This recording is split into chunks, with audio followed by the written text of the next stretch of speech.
So that's the name of the site, my friends, Sillustani. The Incas were building towers here when the Spanish people arrived. So most of the towers are unfinished.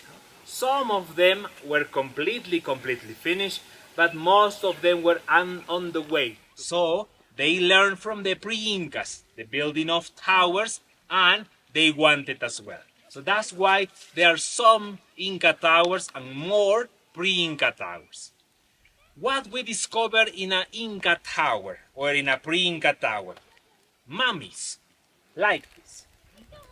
One mummy per tower.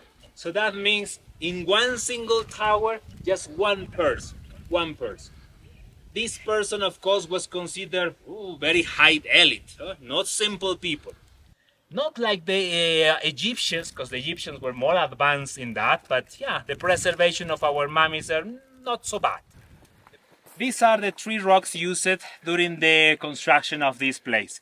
If you look the tower up there, it looks like a chess puzzle. Different colors, black, white, gray. So these three materials. What are those? This is basalt in their volcanic version, very porous. This is granite, also in their volcanic version. And this is calcite. It's the ash from the volcano, the ash from the volcano. So these three materials are lighter, lighter rocks. The one that Incas people use in Machu Picchu and in other places were the pure versions of the granite and the basalt. Hard, very hard. The other ones are more softer, these are much heavier. But which is the rock who can work this, and all the others? This. We discovered this specific type of rock. Who wants to hold it?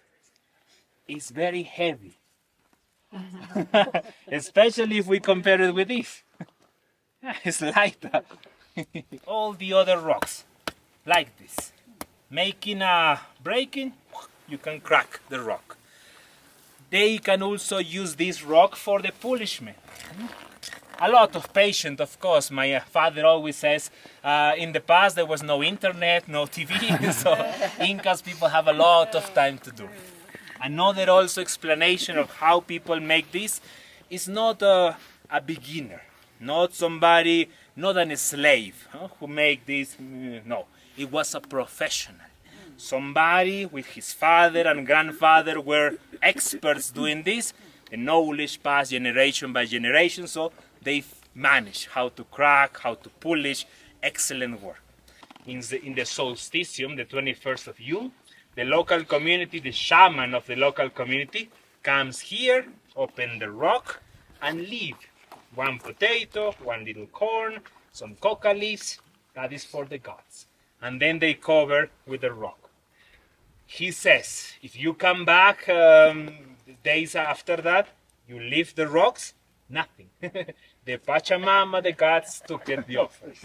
Maybe he in the night. But archaeologists believe that somebody used explosives, dynamite, trying to open the tower and get access to the treasures inside. That probably happens in 1940s, 50s, when there was a big exploration and stealing of these Inca sites. And all over Peru, right now, actually, we have these people going, excavating, and trying to obtain gold, silver, and treasures from the Incas, remains. So this tower is broken, but it leaves us the opportunity to see how it's inside. We can see now the secrets inside. As you can see, there is just rocks, simple rocks, similar to the pre-Inca ones, in the middle. And then later, the polished rocks. The polished rocks outside, so two layers. One is to create the small chamber, and then the other, probably with more years, more time, they finish all. But I want you to notice something. Could you see on the rocks these kind of holes? Yes. Similar to this.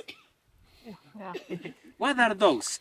Some people believe that those are like this, like the Lego, to connect one the other. But no, all the rocks have just holes.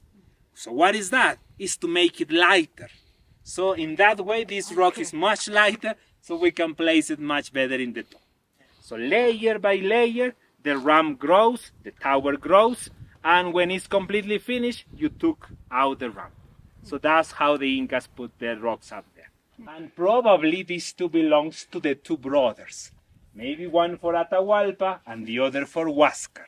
So they were maybe competing to finish their towers, but they died in Cusco in a war, and the other dies by the Spanish when they captured Atahualpa in Cajamarca in the north of Peru. So their bodies never arrived to here.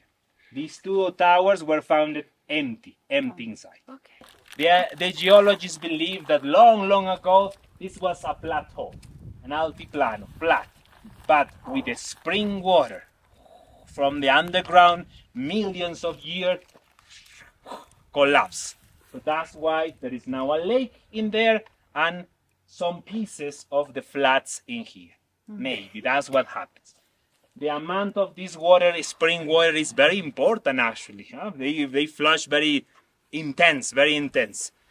Even if the Titicaca lake, in many years, the level of the lake decreased level, this lake doesn't change. It doesn't matter if it rains a lot or no rain, this lake stays in the same level, well, in almost the same level all the year around.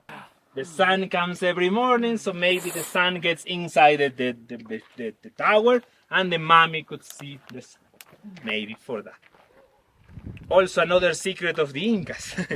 Smooth here, bullish, but no here. A lot of time, expert people, but working hard. In these years, we reproduce a lot in the wild, so right now they are not officially in the danger of extinction,